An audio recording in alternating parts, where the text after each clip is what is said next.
much. So, welcome. Good afternoon, all. I have the pleasure today being joined by Amelia Jephson, who is the outgoing Early Careers Forum Chair.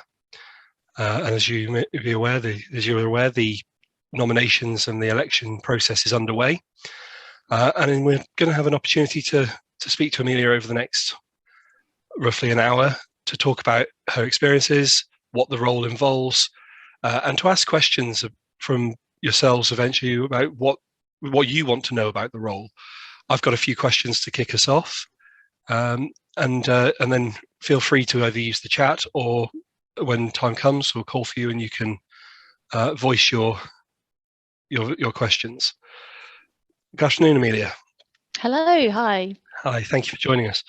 So, obviously, the role definition is up online and available for people to see on the INCOSE UK website. What is the role really like? What's the commitment throughout the year, and what does a typical week or month look like for you in that role?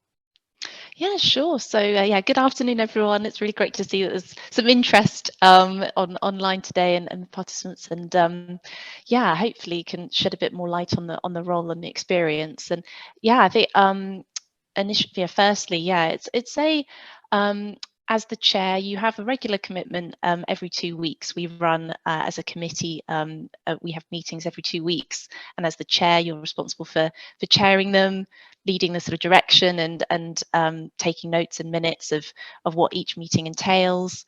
And as part of the role of chair, and quite a unique position really for an early careers committee, is that we also have a seat on the UK Council. So I attend council meetings every quarter, which requires writing a report up prior to that, and obviously attending the sessions, which are normally roughly a day long, and can be either online or in the country, throughout the country. And as part of the sort of role that came in sort of last year in our membership as a professional institute, I'm now also sitting on the ECIPEC, which is the Early Career Engineers Professional Engineering Committee. And this is a role that's managed by Engineering Council and the Royal Academy of Engineering. And it's a space for all early career groups within that facility to meet and shed an early careers perspective on some of the issues that are sort of affecting early career engineers. And it's been a great opportunity to meet other leads as well. That also happens every quarter. So a lot of my sort of day-to-day role is a little bit of sort of prepping for meetings, coming up with some plans and some visions for some of those activities, and bringing sort of the early careers perspective from INCOSE to that session as well. And what sort of commitment on average per month do you spend allocating to that? Oh yeah, I guess I'd say maybe an hour to 2 hours a week is probably kind of average. There's obviously a little bit of fluctuation depending on if there's a council meeting, or in particular last year where we had the ASEC preparations as well. So yes, that certainly ramps up when we get our workshop plans. So how does the committee within the Early Careers Forum work, and what have you achieved with between you and the committee and the wider Early Careers Forum over your tenure? Yeah, sure. So when I joined as chair, I was previously the events coordinator for a year or so. But as I joined as chair, COVID hit, and our committee was myself and my vice chair, Beth Fitzpatrick, and that threw quite a lot of spanners in the works of some of the plans that we had. But since coming out of that, we now have a strong committee of 5 with our events coordinator, groups liaison, outreach and communications as well. And my role really, now that we have such a strong committee, is really to try and facilitate what we want to achieve and facilitate the visions that my committee members have. So certainly when it comes to things like the events, is sort of working with council and the secretariat with Dot the I, and making sure that we can run sessions at how we hope to, and making sure that we also can spread the word and the communication side of things as well. So working with got the INR comms coordinator to set out comms plans and facilitating discussions around how we can sort of best share our message through the sort of INCOSE social media channels. And also just sort of fostering relationships, really. So I think that certainly is the role of the chair, is not so much to sort of do full kind of blown individual sort of activities, but making sure that everyone can achieve the things that they want to. And every now and then, certainly with the event series we did last year around that INCOSE handbook, we sort of spread the load, making sure that each person had a chance to get some responsibilities in coordinating a session or facilitating sessions and identifying speakers. So it's a little bit of everything, but yeah, hopefully to try and sort of get the best out of everyone, really. Seems like a good position to be in, especially as you say, with a very strong council at the moment, a very strong committee at the moment behind you. So what are the opportunities and what more so, what are the challenges associated with that? Sure. So I think I've found in the past couple of years that fantastic opportunity to understand how system engineering is being applied across the country, really, and different groups and different organizations. In my role, you get exposure to seeing, exactly what's going on everywhere, really. And I think that I found from my own sort of personal development and working out how I want to be a systems engineer, it was really invaluable to get those different perspectives. I think there's also a fantastic opportunity to really make a difference. I think certainly from my experience with the ECIPEC and seeing how other early career groups operate, I feel like the ECF is in a really unique position to really influence and change and support the early careers community that we have. And sitting on the council has been a really great way to be able to facilitate that. So I think those are some of the real key opportunities there. Obviously, there's challenges in being, a full-time employee. I was also doing an MSc part-time and then volunteering alongside that. I think you really want to achieve lots of things, and you sort of put yourself down every now and then thinking like, oh, I haven't been able to do this and this, but actually sort of recognize that as a volunteer, whatever contribution you make is a really valuable one. And just, you get the hang of being very organized and managing your time. Awesome. So how you found working and being involved and volunteering with INCOSE UK?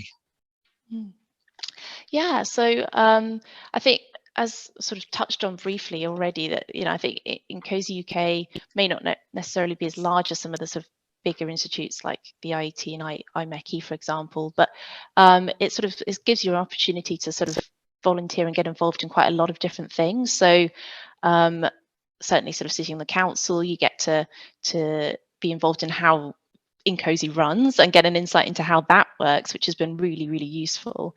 And also with some of the other events that we do throughout the year, so things like ASEC as well, and getting involved in that has been fantastic in understanding how conferences work and sort of technical paper writing and getting involved in the process of organizing such a big event each year. It's a huge undertaking, and I think as a volunteer, I think, and certainly we tried to do this year or last year with the ECF, is actually giving people opportunities to get involved in the running and coordination, or at least sort of taking part in some of the sessions, as well as either facilitators or running workshops. And I think that again is quite a unique thing within INCOSE UK, and how welcoming and supportive people have been in allowing people to get involved in those sorts of activities. That's good to hear, and I've had a similar experience, having recently taken on my role. So yes, yeah. I mean, so obviously, I'm fairly new to the UK Council. So as you said, you get, as this role grants you the full voting rights. It's not treated any differently to the other roles on council. How have you found? Do you feel like your voice is heard in council meetings? Do you feel like the council supports you? Yeah, so I think initially it's quite a daunting prospect to suddenly be sort of put into this position with people who are super experienced, really well established systems engineers, I think it can feel a little intimidating to begin with. But actually, I really found that it is a really great environment, very supportive. And as you say, I think, as someone that has a full voting right, you're not a sort of in a director position. You don't have any sort of legal or sort of serious kind of responsibilities in that perspective, but it's no different compared to any of the other roles on council in terms of voting and getting your voice heard. And I certainly have felt that it's been possible to raise any sort of points that I think are valuable from an early careers perspective, but also just getting my own sort of insight into things has been really, really useful. Yeah, really a really great experience. It's been really, an enjoyable part of the role for sure. So I guess now coming to something, obviously we've talked around the role itself and the things that you've done, but what made you decide to do it? What was your driver to take on that challenge? Well, I guess, I mean, not to sort of have a massive long backstory, but I think it's something that throughout school and education has always been really massively encouraged by my teachers and things like that, to really sort of get involved in what you're doing and volunteering in particular. And I think that has continued throughout my study and adult life, of really just trying to help make a difference and help improve things for whatever I'm interested in and working on at that time. And initially sort of joining in the events committee role, I felt it was a great chance to get an insight into how an institute works and how to run events and get some experience that I may not necessarily have been able to get whilst on the graduate scheme of my company. And then when the opportunity to become chair came about, it was a really, I thought it was a great step up to, again, sort of try and develop some of those skills around team management and communication and presentation skills, but also to help facilitate the sort of early careers community and help it grow, and hopefully sort of give people an opportunity and an access to things like ASEC in a way that hadn't been before. So I think something that I'd recommend, for those that are interested in applying, is if you have something that you want to achieve, or like an aim, I think that's a really great way to sort of structure your role and your tenure. I know that's not quite answering the question, but I thought it was a useful time to sort of mention that as a top tip, because I certainly found that was really helpful. And hopefully I've left the ECF in a better place than it was. But I mean, it's still in its early days at that point. So yeah. So do you feel that you have achieved everything you set out to achieve all those years back, or do you think there's more that you would like to see done? More that you were able to continue?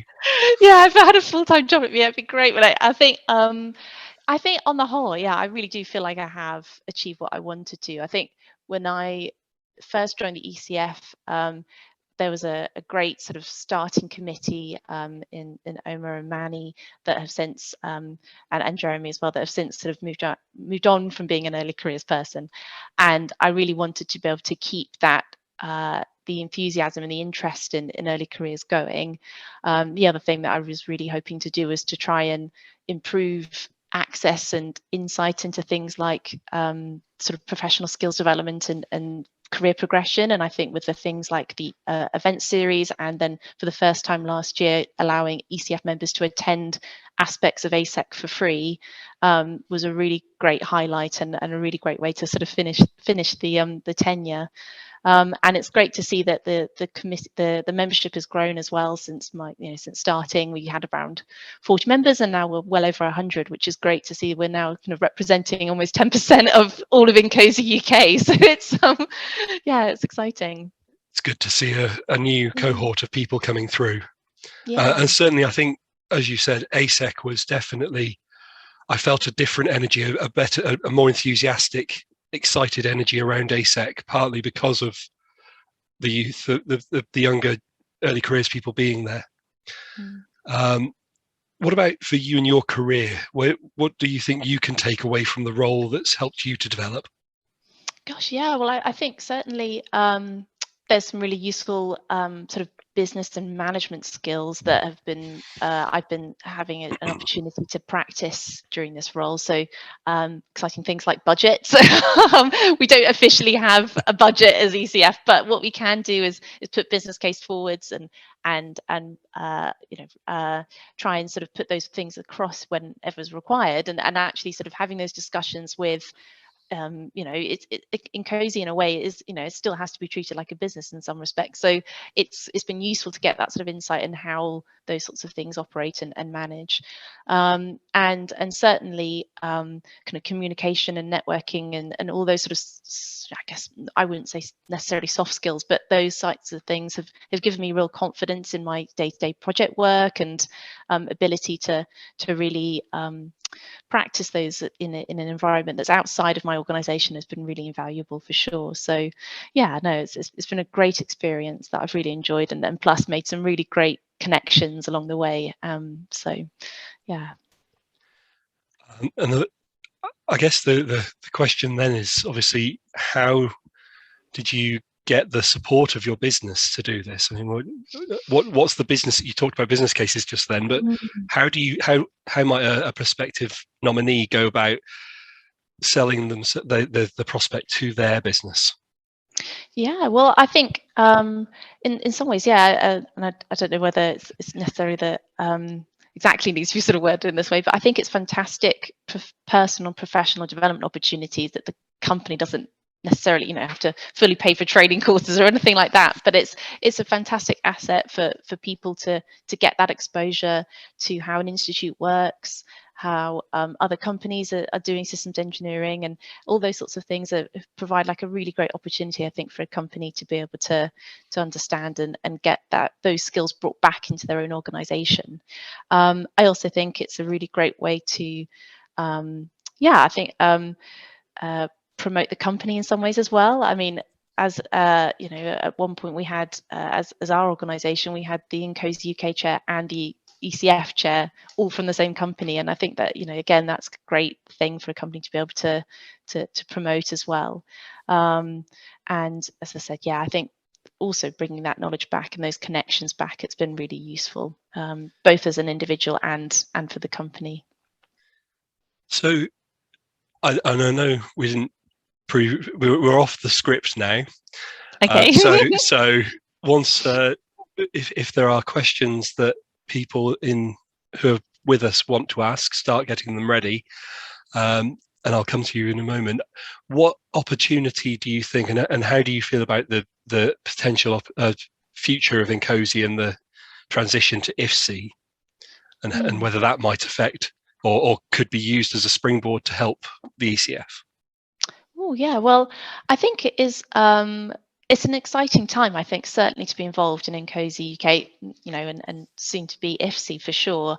I think, and I know it's sort of quite often minor things, but I certainly found with my experiences on ECIPEC trying to explain International Council for Systems Engineering UK, no, we are in FIG, and some of those minor sort of, I guess, like hurdles around just trying to explain what our message is and who we are. I think it's going to be really useful as an early careers chair to be able to go out and promote systems engineering in those spaces where systems engineering isn't necessarily fully understood.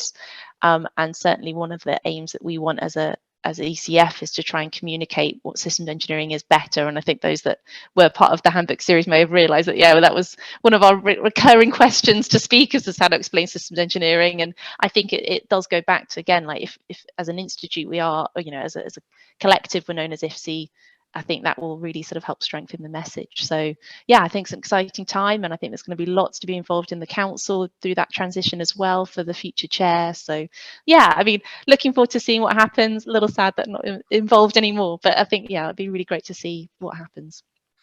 Excellent. So have anybody in the chat or would like to unmute themselves, and have you any questions for Amelia? Hi, my name's Rebecca, and I've got a question. Hi, Rebecca. I'm quite early in my career myself at the moment. I'm just currently completing an apprenticeship, I'm really keen to get involved with early careers events. I'm currently in the head of my academic kind of section in my company. So I'm going to the schools, the colleges, and kind of delivering engineering sessions there. Wow. What would you think would be the best way for me to try and get involved with the Early Careers Forum? Oh, okay. Well, if you feel like it, yeah, certainly the chair is a really exciting opportunity to get fully involved in it. But I think given other, what you're involved in outside, maybe a little bit daunting to try and take on extra commitments. But there are some things that are coming up soon that I think will be really, maybe a really great introduction to that. So we are in the process of setting up an outreach forum. So we're going to have regular meetings around how ECF and as I sort of touched on already, around how we communicate what systems engineering is, and we want to sort of help provide materials and support to early careers members on either materials or other things as well, events that sort of surround that. So watch this space for the outreach forum, because there's going to be regular meetings for that. Also, what we're also looking at is, when it comes to more regional sides of things, is having early careers points of contact. So either as part of the working groups or some of the local groups, if you're involved in any of those, we are hoping to have sort of early careers points of contact that can help either early careers attendees of those sessions, or again, sort of sharing that early careers perspective within those forums and spaces. That is something that we want to do as well. So again, hopefully more flexible for those that want to be involved in ECF but don't feel that they can fully offer a committee position.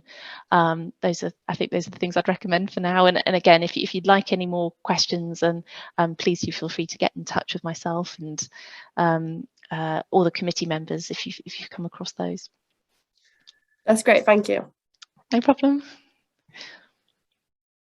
I would like to reiterate Amelia's point that it can be quite a daunting step to take onto the council, but actually it is a very supportive group, and certainly there are a lot of good people around both the committee in the ECF and the wider ECF. I think you've got a strong cohort of people there at the moment, and the INCOSE Council are very supportive and willing to listen and interact and support where they can. So it is a good opportunity to, if you've got the capacity to take on the role. Anything else from? Hello, I wanted to ask a question as well. Hello. Hello. I'm Nancy, a graduate systems engineer at Northrop Grumman. I wanted to ask her two questions. So my first being, what type of experience would you recommend for the chair, and how many years of experience in system engineering would one need? And yeah. And the second question would be a bit more personal to you, Amelia. Did you have a particular goal when you went for the role and did that step from events coordinator to the chair? Sure. Okay. Thanks very much for those questions. I think on the first point around what experience is needed, I'd say you don't need to have been involved in ECF as a committee member beforehand. I think certainly that I would like to reiterate. I think if you've had any kind of experience on a committee, whether it's through university societies or sports clubs, or even before then, I think that can be a really helpful background, at least in just understanding how a committee works and the regular drumbeats that need to be sort of thought about alongside that. But I'm coming up to I've been a systems engineer for 6.5 years. And so I think, being on the events committee, I was events coordinator, I was only sort of 2-3 years into being a systems engineer. I think the systems engineering knowledge that you need to have is not like a be all and end all for sure. Like I mean we try every now and then to sort of throw the odd system diagram and having a go at applying some systems engineering principles in our events and workshops, but we're all very much learning at the same time. So don't feel like you need to be a mega expert in order to be a council member or committee member for sure when it comes to being in the Early Careers Forum. And I think, my my goal from stepping from events coordinator to chair was, I think, was very much trying to try and get people access to the benefits of being in an institute. I think that was my main thing, and trying to highlight the opportunities. I think when I was events coordinator, and I was, as part of that role, you're also part of the events committee for ASEC as well. Like, I got a great insight into, like, oh wow, you know, you can write a paper and you don't have to be some academic professor that has had, you know, decades experience in university, although they also write papers and they do fantastic papers. There is great opportunities for anyone to get involved in those sorts of things, and the benefits from learning how to write technical information and presenting it at a conference is really invaluable. Plus, also, just again, generally the networking benefits and confidence that I gained from that role. I really wanted to try and as chair, try and sort of emphasize that and bring it more to the fore.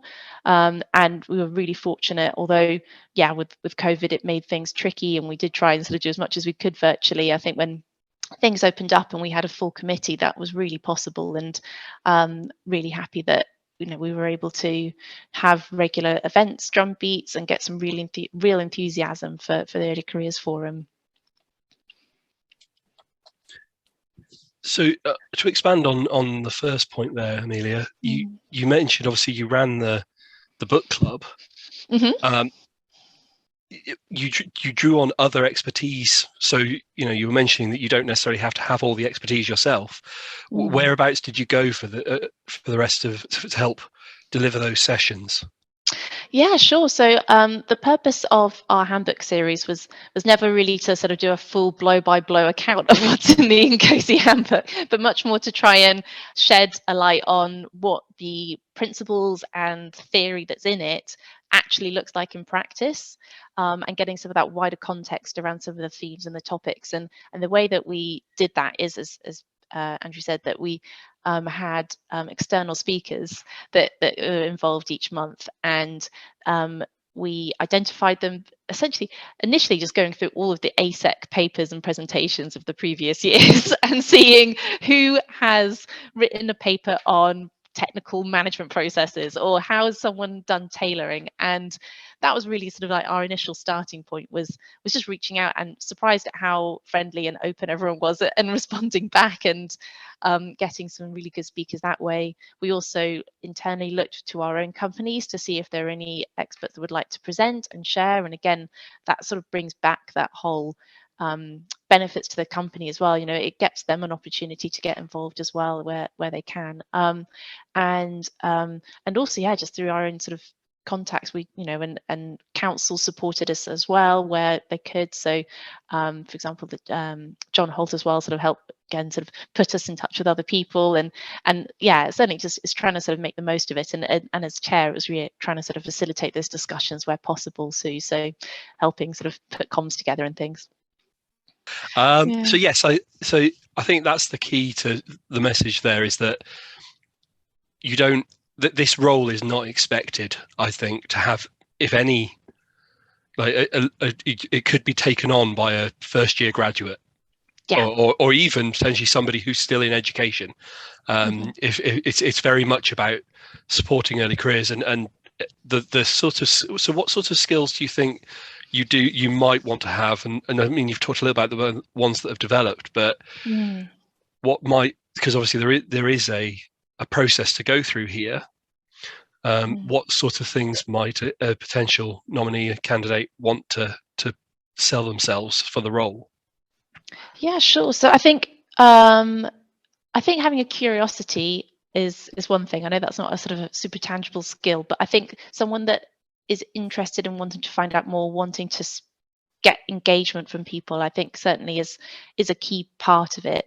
And the skills around sort of, you know, email writing and phone calls and presentations, as this, you know, as I've already mentioned, they develop along the way. But if you have that initial interest and spark to try and explore and expand out to get those connections, I think is a really important part. I think, you know, with a lot of volunteering roles, it's very much you get what you put into it, and therefore you know, someone that has that sort of interest is really useful.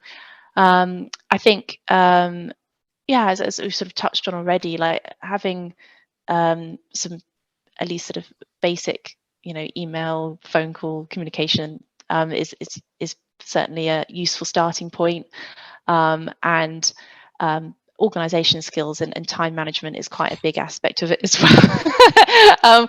I think in the end, I'm not saying you have to plan out every minute of your day, but certainly being able to forward look and sort of plan those quarterly council meetings, the ECIPEC work, and the ability to say no to extra commitments, I think again is a fine balance. And I think one that as chair, you may be sort of put in situations to sort of make sure you're not overstretching the ECF as a whole as well.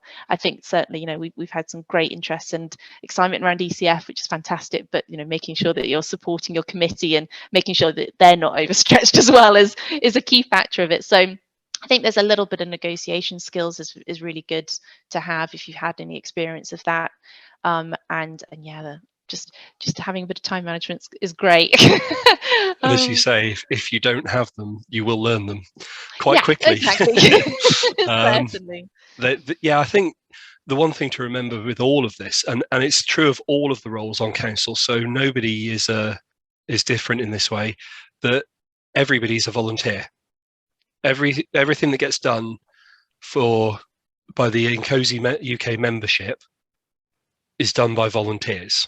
And so you have to sort of weigh that off against what you can expect of people's time when it comes to volunteering. So there is a commitment that is expected, but how much further you go, I would say, and I guess you've had the experience of the things you've put together. How much further you go is really down to you, how much you feel you can take on. So that's something to think about. Have we got anything else from either of you guys on the call with us? And has that answered your question? Yes, I believe my question was answered. Thank you. Thank you very much. Is there anything you'd like to say? Anything else you'd like to add, Amelia? I guess, I mean, for those that are interested, I'd say go, please do have a go for it. It's been a really great few years being involved in the Early Careers Forum in both my events and chair roles. And I've learned so much from it. I've made great connections and had some fantastic support. And I think that's something that I've really valued. Having that insight outside of your own company has been really useful, and it's given me really great things to bring back to my own work. And I feel like a lot more of a much more of a confident systems engineer because of it, even if it is, as we've already discussed, it's not a technical role in that respect, but I think it's certainly sort of made my working life so much more beneficial from doing this voluntary work, and the sense of achievement from it has been brilliant. So I certainly for any future person that's in the role, it's a great community, and we've already touched on people with maybe a year or so's experience being applicable for the role. But I'd also say the opposite, in terms of those that have had other careers in engineering or science and skills that are new to early careers, new to systems engineering. This is a very much a space for you too. And if you're interested in the role, then please do have a look at it, and I'm happy to answer questions as well outside this call. Excellent. Thank you very much for joining us. Just one last thing. Were you in the role for 1 year, or did you have the optional extension to 2? I had the optional extension to 2. So I guess, that's something that we brought in last that was last year, a couple of years ago, that the committee roles do have an optional extension of a year without election. And then after that, you do have the role elected for. Yeah. So yes, it's an exciting opportunity. Hopefully people have grasped that from the discussion we've had this morning, and that what it can hold, and potentially the opportunity for them to take an idea they've got and run with it with a good committee behind them. So thank you very much for joining us, Amelia, and thank you to our participants online. As Amelia said, the contact details for Amelia or the rest of the council are available on the INCOSE website. So if you've got further questions, please feel free to forward them. And the nominations for this role are closing on the 16th of January 2023. So it is quite soon. So so if you're watching after that date, unfortunately, you'll have maybe another time or another opportunity will arise for you. So thank you very much all, and have a great day. Thank you very much. Thank you.